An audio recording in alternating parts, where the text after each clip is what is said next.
Hi, so we chose to focus on renewal and change in the fashion industry after being introduced to Lee Edelcourt's manifesto and podcast.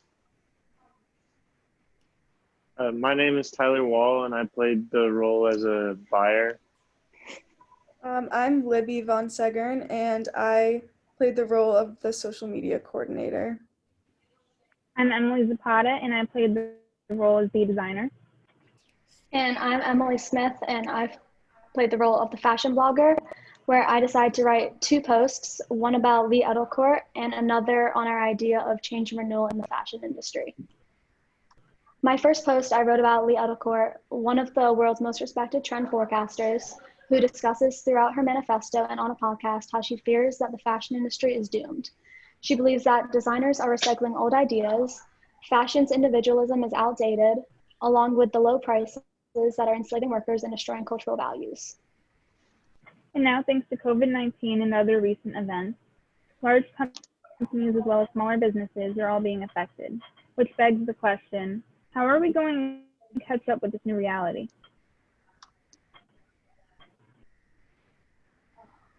Although the system is rapidly changing, as are fashion trends around the world, I believe there is something we can do in order to fix the issues in today's fashion industry.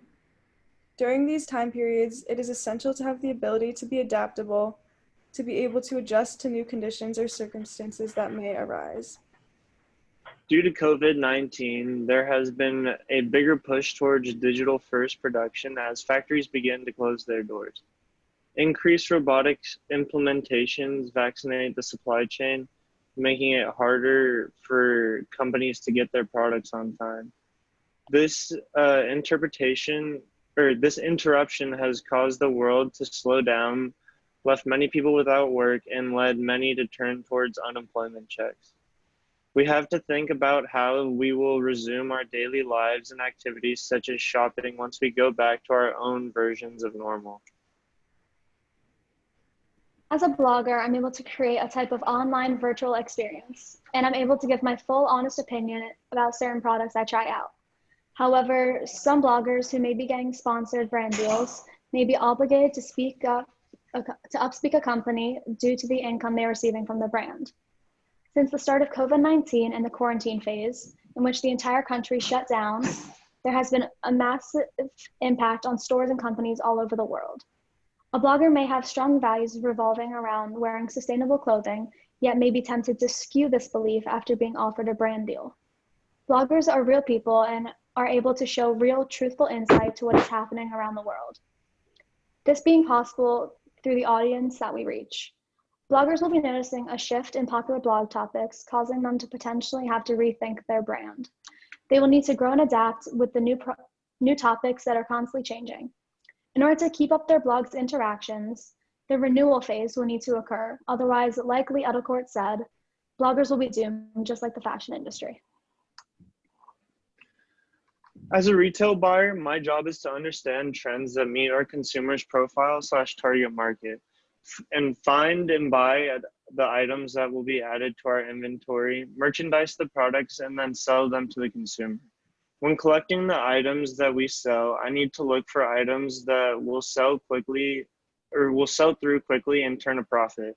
As the severity of COVID-19 increased, it became harder for many fashion companies to move through inventory, which ultimately translates into profit in the new year. The impact of COVID-19 started at the beginning of the supply chain. Many retail chains buy their products several months before they are actually manufactured. These orders were taken before the outbreak, and then the manufacturer shut down for Lunar New Year and because of the pandemic. Once the factories reopened, many companies requested to cancel their orders, hurting the manufacturer, or were shipped products that were either held at ports or warehouses and could not be delivered to the retail channels. Once goods were delivered, they sat in the retail stores and could not be sold because the stores were all closed. When stores finally reopened, the products in the stores were typically for the wrong season and caused buildup of inventory that had to be sold at discounts to make room for new products. Many small retail stores suffered because of the buildup of inventory, cash flow problems due to no or low sales, which in turn led these companies to file for bankruptcy. With brick and mortar stores closing their doors, the push towards a digital marketplace became ever more important for companies that wish to remain in business. As a buyer, you must follow consumer trends, and one trend that is growing in popularity among consumers is the push towards quality over quantity. Consumers want a product that was produced under ethical conditions, and if this means they need to pay a little more, they're fine with that. But on the other hand, others believe that the post-pandemic consumer will in time fall right back into old purchasing habits. Brands and retailers that are increasing digital presence will be crucial to future survival.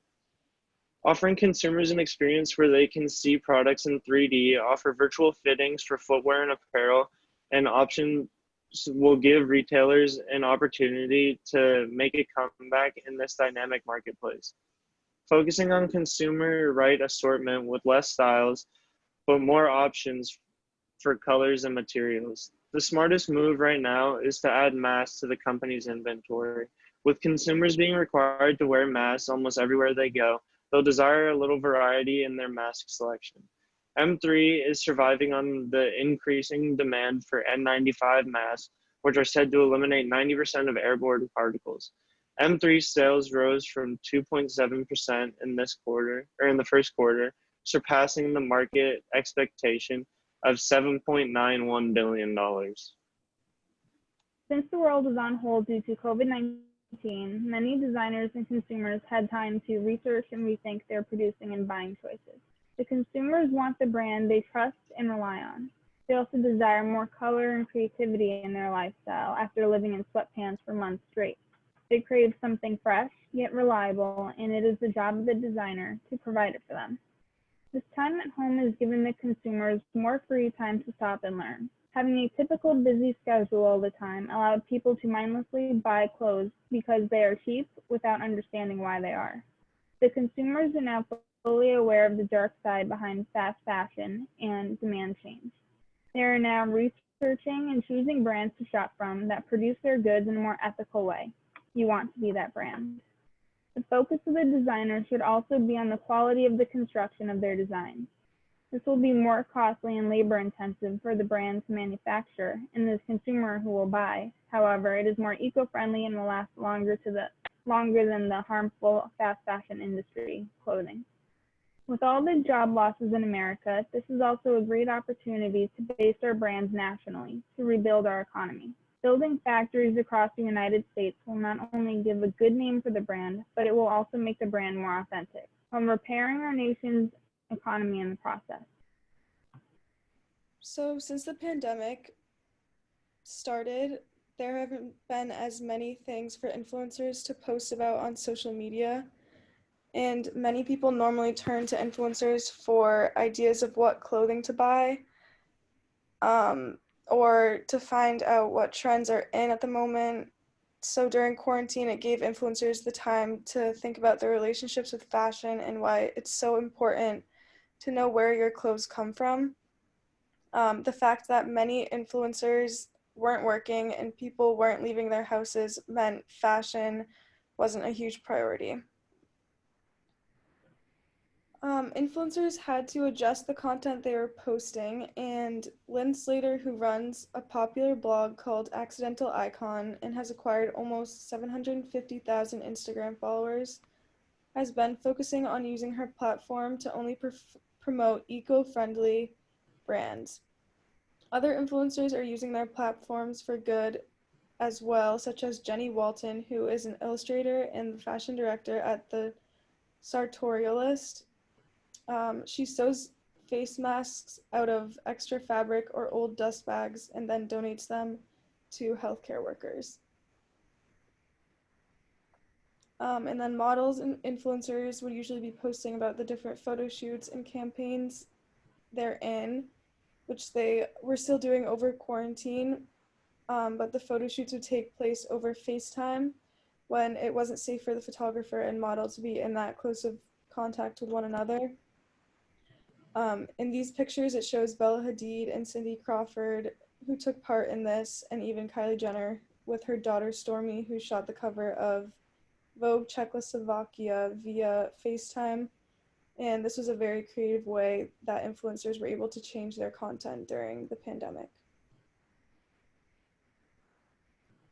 And then loungewear has been a big trend on social media throughout the pandemic. When people weren't leaving their houses, there was no reason to go out and buy fancier clothes. So people turned to athleisure and more comfortable clothes. Influencers and celebrities like Victoria Beckham and Gal Gadot could be seen posting in loungewear on social media, which may have encouraged the trend.